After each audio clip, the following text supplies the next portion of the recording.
မင်္ဂလာပါခင်ဗျာ KKT Electronic Channel နေပြီးတော့ပရိသတ်တွေအားလုံးကိုပြန်လဲပြီးတော့ကြိုဆိုပါရစေဗ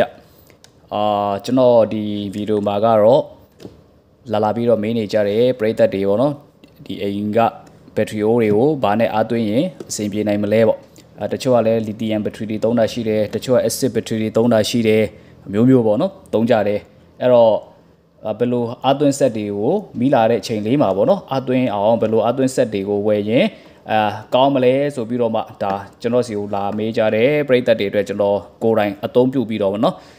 ဒီအရေးသွေးလည်းကောင်းတယ်ကျွန်တော်ကိုယ်တိုင်လည်းဒါသုံးရတာအင်မတန်အဆင်ပြေတဲ့ဒါဒီ charger ဗောနော်ဒီ charger ကိုကျွန်တော်ဒီနေ့ review လုပ်ပေးသွားမယ်ဗောနော်အဲ့ဒါနဲ့စမ်းပြသွားမယ်ဗောအဲ့တော့ဒါကတော့အားလုံးလည်းဒီမှာသိပြီးသားလည်းအများကြီးရှိပါမယ်ဒီကတော့ဗာလဲဆိုရင် Foxer ဗောနော် Foxer မျိုးစား charger ဗောသူကကြတော့ကျွန်တော်သုံးနေတဲ့ကောင်ကျွန်တော်သုံးတာဒီကောင်ကတော်တော်လေးတော့ကြာပြီဗျဒီကောင်တော်တော်လေးကြာပြီဆိုတာကတစ်နှစ်နီးပါလောက်တော့ရှိပြီပေါ့နော်တစ်နှစ်နီးပါရှိပြီ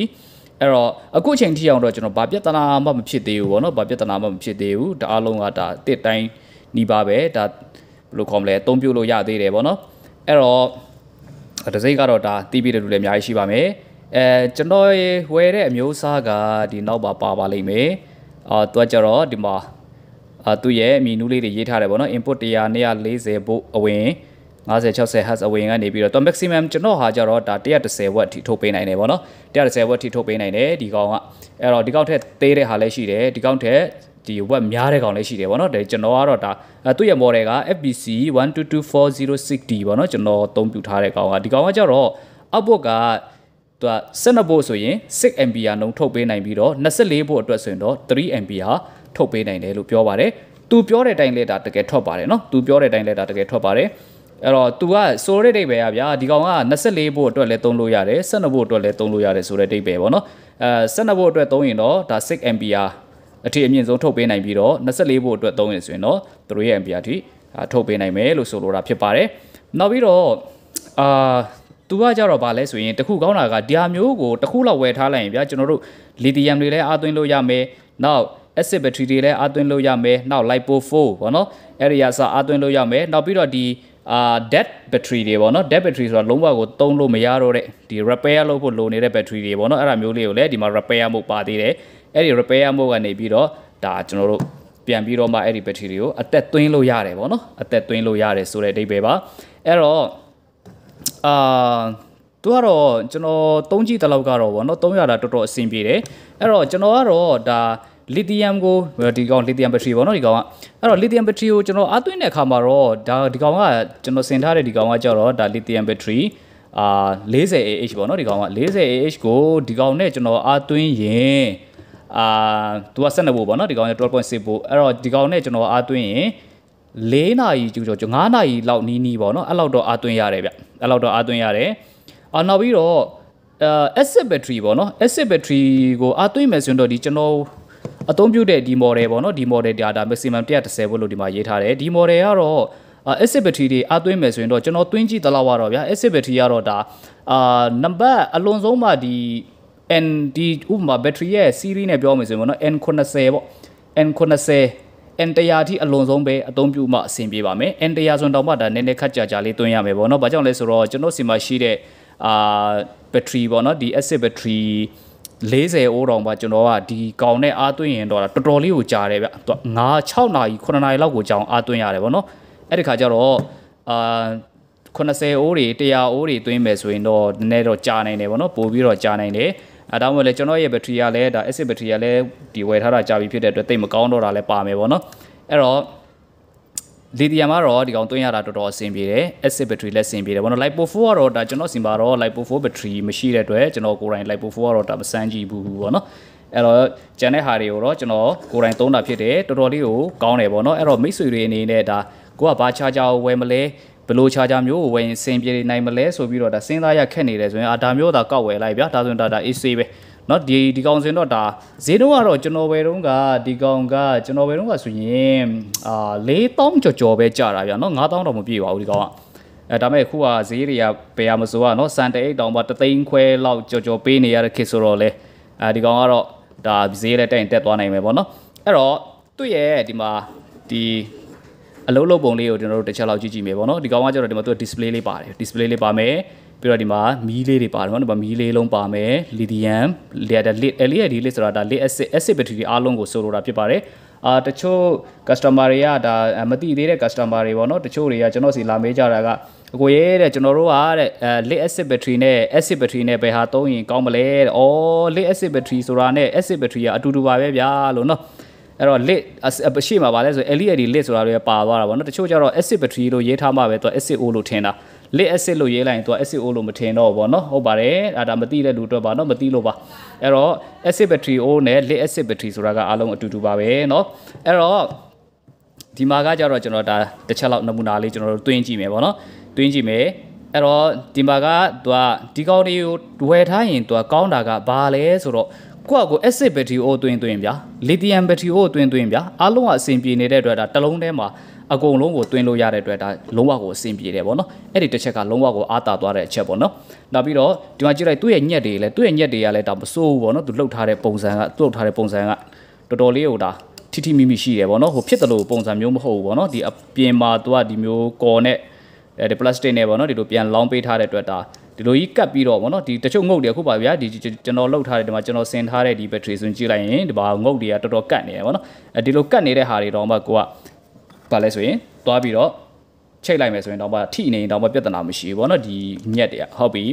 အဲ့တော့ကျွန်တော်ရဲ့ lithium battery နဲ့ကျွန်တော်ရင်စမ်းကြည့်မယ်ပေါ့နော်အားမသွင်းပဲနဲ့ battery ကိုရင်ချိတ်ကြည့်ရအောင်အဲ့တော့ battery ကိုရင်ကျွန်တော်ချိတ်ကြည့်မယ်ချိတ်ကြည့်လိုက်မယ်ချိတ်လိုက်တော့အဲ့လိုလေးအတန်မြည်တယ်ပေါ့နော်အတန်မြည်ပြီးတော့မှသူကဒီမှာမီးမကြွေးထားဘူးပေါ့နော်ဒီမှာသူ့ရဲ့ဒါ plug ကောင်းပေါ့နော်ဒါတော့ AC ရဲ့ဝင်ပေါ့ AC ရဲ့ဝင်မထားတဲ့အတွက်ဒီမှာသူက battery ရဲ့ဘိုးရိတ်နဲ့အားကိုတခါတည်းပြပေးတယ်ပေါ့နော်ဘက်ထရီရဲ့ဘိုးရိတ်နဲ့အားကိုတခါတည်းပြပေးတယ်ဒါကတော့လီသီယမ်အခြေအနေပေါ့နော်ဒီမှာလီသီယမ်မီးလေးလင်းနေတယ်ပေါ့အဲ့တော့ဘက်ထရီကပါလဲ12.7 volt ရှိတယ်12.7 volt ဆိုတော့ဒါအားပြည့်တယ်ပေါ့နော်သူ့ရဲ့ percent ပြထားတာဒါ80ဟုတ်ပါပြီဒီကောင်ကကြတော့12 volt အတွက်12 volt နဲ့24 volt ကတော့ auto နော်သူ auto ရွေးပေးလိုက်မယ်ကိုသုံးနေတဲ့ဘက်ထရီက24 volt ဆိုရင်သူချိတ်လိုက်တာနဲ့သူဒီကောင်က24 volt ပြသွားမှာပေါ့နော်ဒီကောင်24 volt ပြသွားမယ်အခုကတော့ဒါကျွန်တော်သုံးနေတာ12 volt ဖြစ်တဲ့အတွက်ဒီမှာ12 volt ပြတာဖြစ်တယ်အဲ့လိုလေးချိတ်လိုက်တယ်ဒါဆိုရင်တော့ဒါဘက်ထရီရဲ့အခြေအနေနောက်ပြီးတော့ဒီမှာတစ်ခုကောင်းတာပါလဲဆိုရင်သူအထဲကဒီကောင်းရဲ့ပေါ့နော်ဒီအတွင်းထဲကဒီကောင်းရဲ့အပူချိန်ပေါ့နော်အဲ့ဒီအပူချိန်ကိုပါသူတခါတည်းပြတယ်ဘယ်လောက် degree centigrade ရှိနေတယ်ဆိုတဲ့ဟာကိုပါတခါတည်းသူရဲ့ display မှာလာပြီးပြတယ်ပေါ့နော်ဟုတ်ပြီဒါကတော့ပါလဲဆိုရင်ဘက်ထရီကိုဒီမီးအဝင်မပေးဘဲနဲ့ပေါ့နော် AC အဝင်မပေးဘဲနဲ့ကျွန်တော်ချိတ်ကြည့်တာဖြစ်တယ်ချိတ်ကြည့်လိုက်ရင်သူအဲ့လိုဒါလီသီယမ်ပေါ့နော်အဲ့တော့သူ့ကိုတစ်ချက်လောက်ကျွန်တော်ဖြုတ်ကြည့်မယ်ပေါ့နော်ဖြုတ်ကြည့်ပြီးတော့မှ AC နဲ့ချိတ်ကြည့်အောင် AC နဲ့ချိတ်ပြီးတော့ကျွန်တော်တို့ဒါစမ်းကြည့်မယ်ပေါ့နော်အဲ့တော့သူ့ကိုတစ်ချက်မီးချိတ်လိုက်မယ်ဟုတ်ပြီကိုကတော့ဒါ EPC နဲ့ချိတ်လိုက်တာပေါ့နော် EPC နဲ့ချိတ်လိုက်ရင်သူကဒီလိုလေးသူ့ရဲ့ပုံစံအဲ့လိုလေးပြပေးတယ်အဲ့လိုလေးပြပြီးတော့ဒီ mode ဆိုတဲ့ဟာလေးပေါ့နော်အဲ့ဒါလေးက touch screen ပုံစံမျိုးပေါ့နော်ဒီကောင်ကကြတော့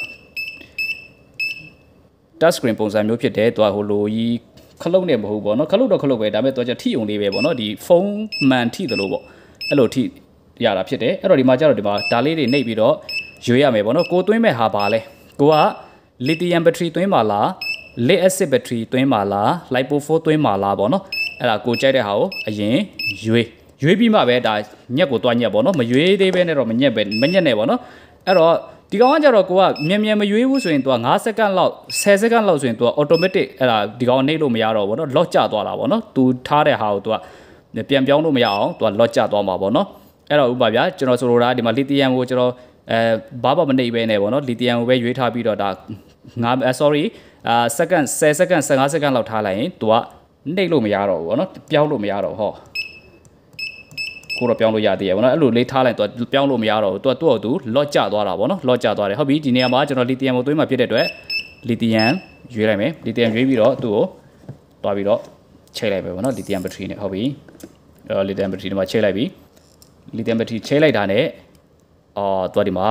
ပန်ကာပါတယ်ပေါ့နော်ဒီပန်ကာလေးကလဲလာပြီပေါ့နော်သူကပန်ကာကကြတော့သူကဒီဘက်ထရီချိန်မှပဲလဲတယ်ပေါ့နော်ဒီပန်ကာလဲတယ်ပူထုတ်ပန်ကာဒီမှာတခါတည်းအားသွင်းနေတယ်ပေါ့နော်အဲ့မှာအားလိုလေးပြပေးနေတာ2 ampere နှုန်းနဲ့သွင်းနေတာပေါ့နော်ဒီကောင်တစ်ခုကောင်းတာကဘက်ထရီအားလုံးဝကုန်သွားတယ်ဟဲ့ဆိုရင်သူကဒီ6 ampere သူကလုံးဝကို6 ampere ကြီးနဲ့ဒီလိုသွင်းတာမဟုတ်ဘူးပေါ့နော်12 volt အတွက်ကဥပမာဗျာဘက်ထရီကသူကအားလုံးဝကုန်သွားရင်တော့သူက6 ampere နှုန်းလောက်နဲ့စပြီးတော့သွင်းပေးမယ်ပေါ့နော်ဖြည်းဖြည်းချင်းသူကဘယ်လိုခေါ်မလဲဗျာဖြည်းဖြည်းချင်းသူကအများကြီး တခါတည်း ampere ကိုအများကြီးဒီလိုတွင်းပေးတာမဟုတ်ဘဲနဲ့ဘက်ထရီရဲ့လိုအပ်ချက်လိုက်ပေါ့နော် ampere များလိုက်နည်းနည်းဖြည်းဖြည်းနဲ့ရောသွားလိုက်ပေါ့နော်အဲ့လိုလေးတွင်းပေးတာဖြစ်တဲ့အတွက်ကြောင့်ဘက်ထရီလက်တာလုံးဝမနာတော့ဘူးပေါ့နော်ဘက်ထရီမနာတော့ဘူးတချို့ဟာတွေကြတော့ဒါ controller မခံထားဘူးဆိုရင်တချို့ charger တွေက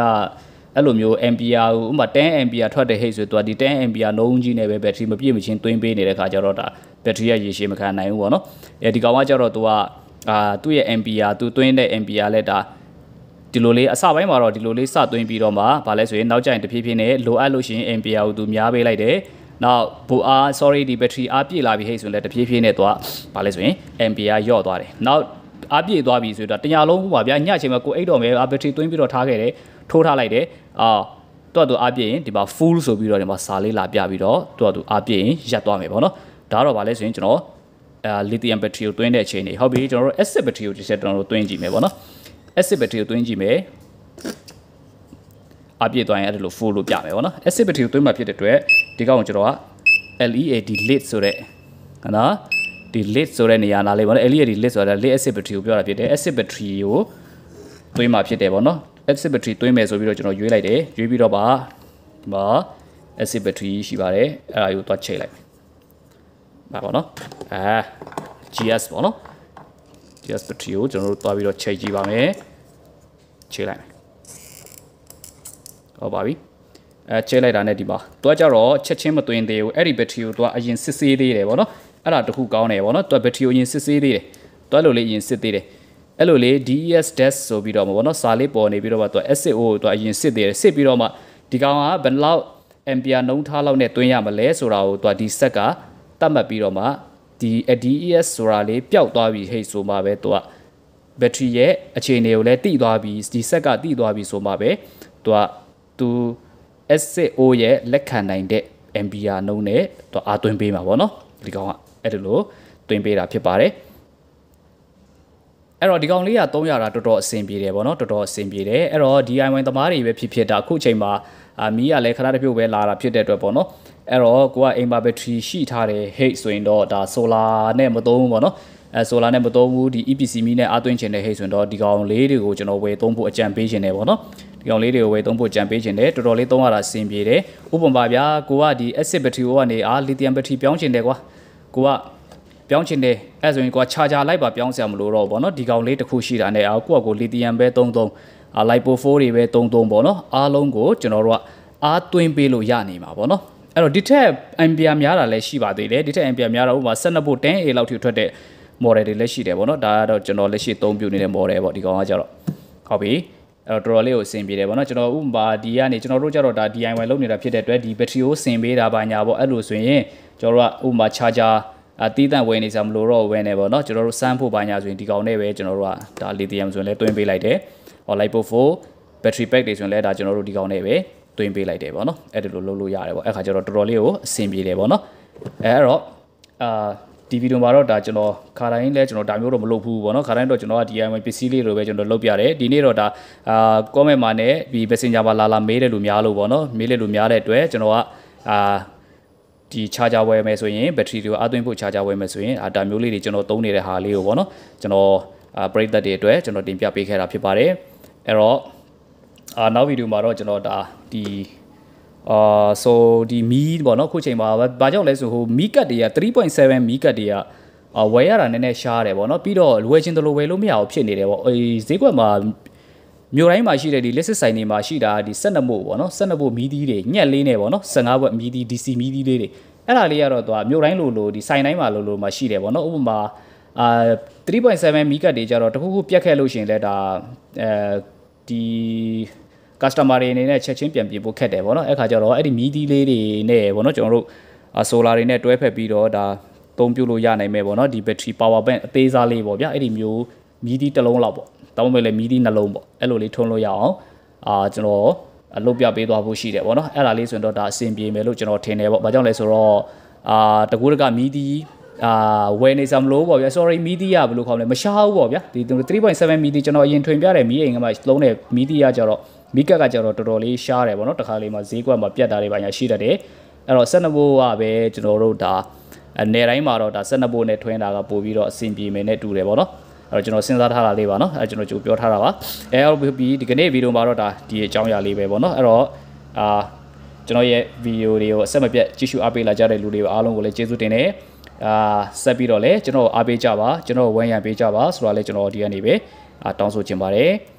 လောက်ဆိုရင်တော့ဒါဒီကောင်လေးအကြောင်းကိုကောင်းကောင်းမွန်မွန်နားလည်လိမ့်မယ်လို့ထင်ပါတယ်အားလုံးကိုကျေးဇူးတင်ပါတယ်ခင်ဗျာနောက်ဗီဒီယိုတွေမှာကျွန်တော်တို့ပြန်ပြီးတော့တွေ့ပါမယ်